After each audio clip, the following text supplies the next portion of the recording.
Hello lovelies, let's practice how to make some stitches. So I've cut out some pieces of fabrics, as you can see, about 3 pieces, and then I have my set square here, which I'm going to be using to draw straight lines. You can use a ruler. Now the piece of fabric I have here is 10.5 inches by 10.5 inches, so it means we have a perfect square here. So I'm going to be ruling straight lines using the set square. I guess we all know how to use a set square. We were taught in school during mathematics classes. Yeah, so I won't go into how to use a set square. However, a set square would guide you to make perfectly straight lines, as against making straight lines using an ordinary ruler. So I'm going to rule several straight lines there. As you can see, I have more than 10 lines to practice with, and I'm done. So next we're going to be making zigzags, which would guide us to make corners. So just using my pencil, doing it by hand without any measuring tool, it doesn't really matter, as long as you have lines and corners that looks like a zigzag and not a curve, we are good to go. Alright, so just using my hands, I would make zigzags just as you can see. Okay, so I have a line and a corner, a line and a corner, until I've formed a row of zigzag. So I'll keep going, making several till I fill the fabric up.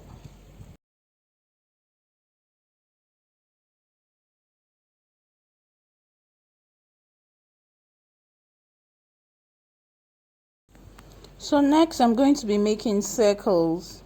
I have a tin here that would guide me to make perfect circles on my fabric. Now the aim of doing this is to teach us, or to guide us to learn how to make curves. This is a difficult one, you know.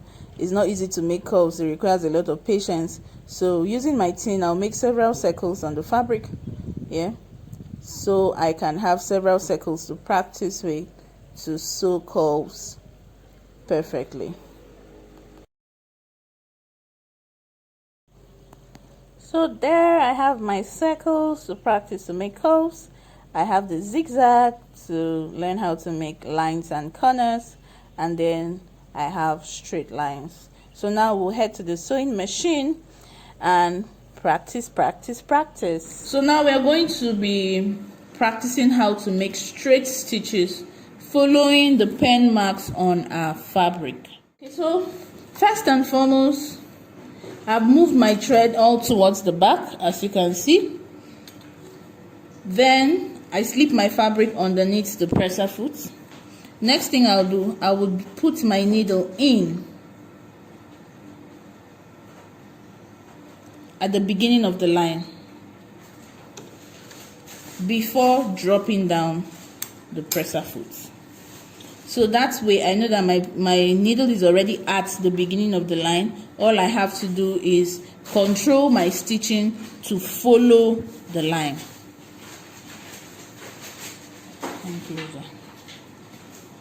Okay. Alright, so I'm going to begin stitching. There is no crime in stitching slowly. People, there is absolutely no crime in stitching slowly. Right? Even the pros out there stitch slowly. So stitch slowly as long as you would get a perfect result. So go slowly, even if it looks like you're counting the stitch, no problem. Just go slowly till the end.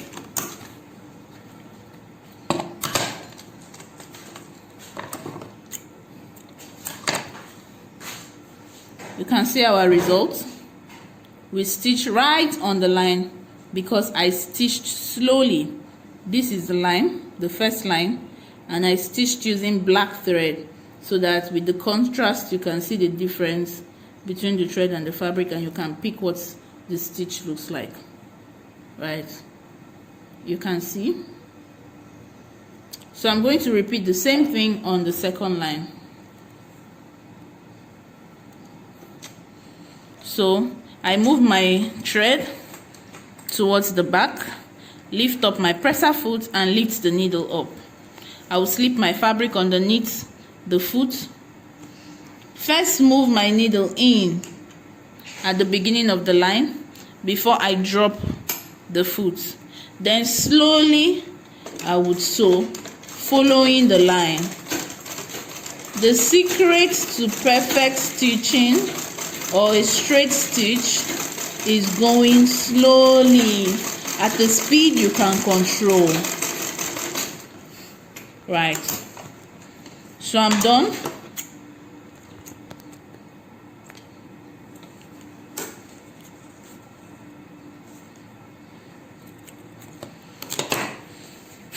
I'm done with the second stitch, so we are going to do the third.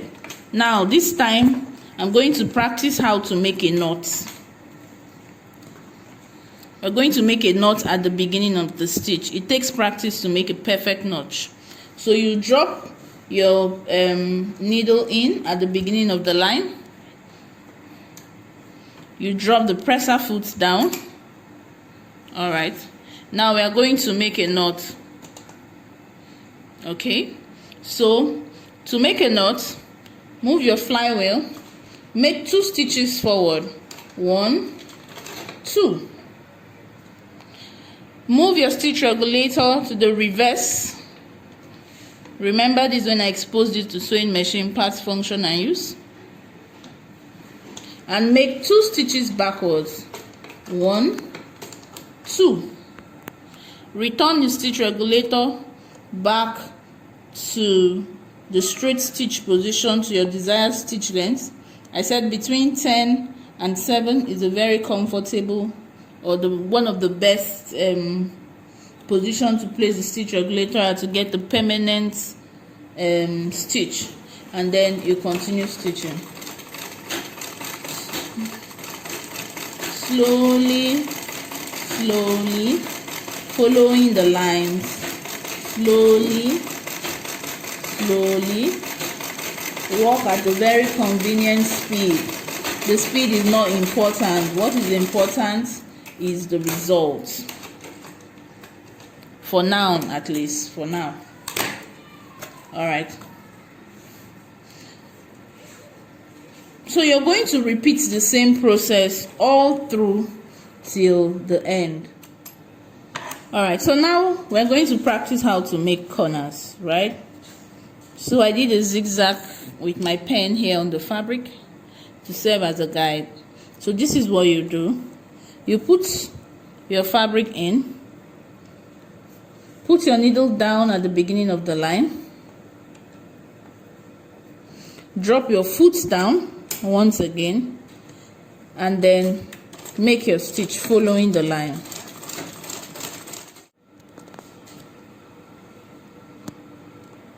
Right, this is the corner here. As soon as you come to the corner, go slowly so you won't pass the corner. Go slowly. To go slowly, just keep turning the flywheel. Right, we have gotten to the corner now. I would insert my needle in right at the corner. I would lift up my presser foot with the needle still inside, and then I will pivot the fabric in the proper direction that would guide me to sew following my pen mark. So slowly, once again, what is important is getting results, not necessarily the speed for now. Right, I've gotten to the corner once again. I would lift off my foot, pivot, position it to follow the pen mark, and then I'll keep going. All right, another corner, put my needle in, lift up the foot, pivot. It's very important that you learn how to make corners. Very important, because you're going to be encountering corners in your garment, in the making of your garments. You won't always be sewing with straight lines. You're also going to encounter corners. so you have to get it right.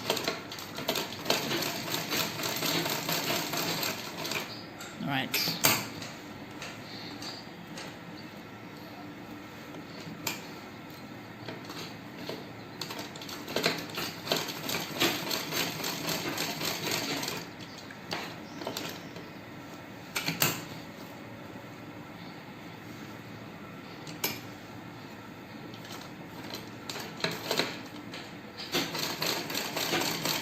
All right, as you're approaching the end, once again, let's practice our back stitch to make a knot. I've reached the end there. I'll go to my stitch regulator. I would move it in reverse and then paddle 2 stitches backwards. 1, 2, and then 2 stitches forward. 1, 2, and I've made my knot.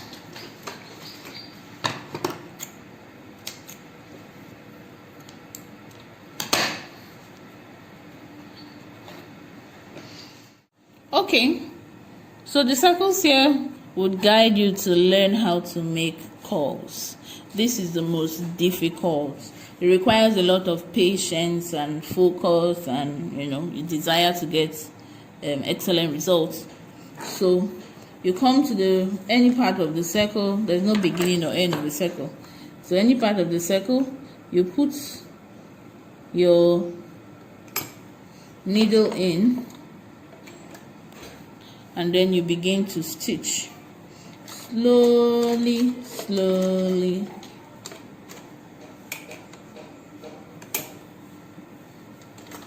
Slowly, slowly.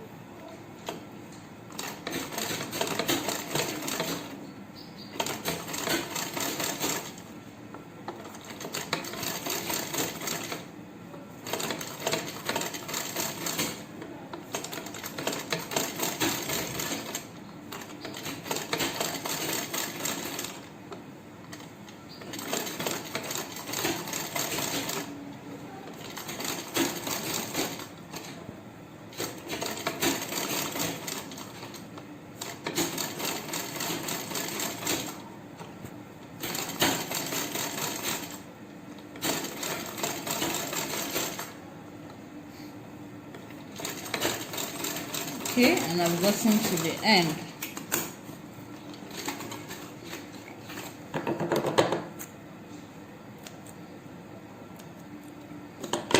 You can see the results. You can't even tell.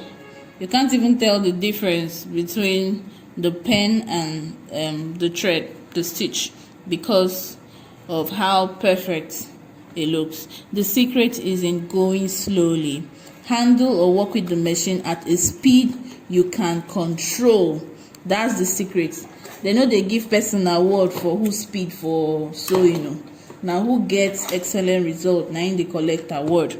So you keep practicing this until it's no longer a problem, or it's no longer challenging to do.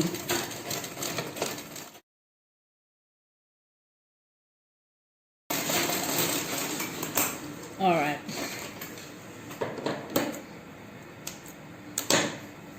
So there you have it. This was the first and this is the second. Okay, so go ahead and fill yours up. Do as many circles as possible until making curves is not a challenge.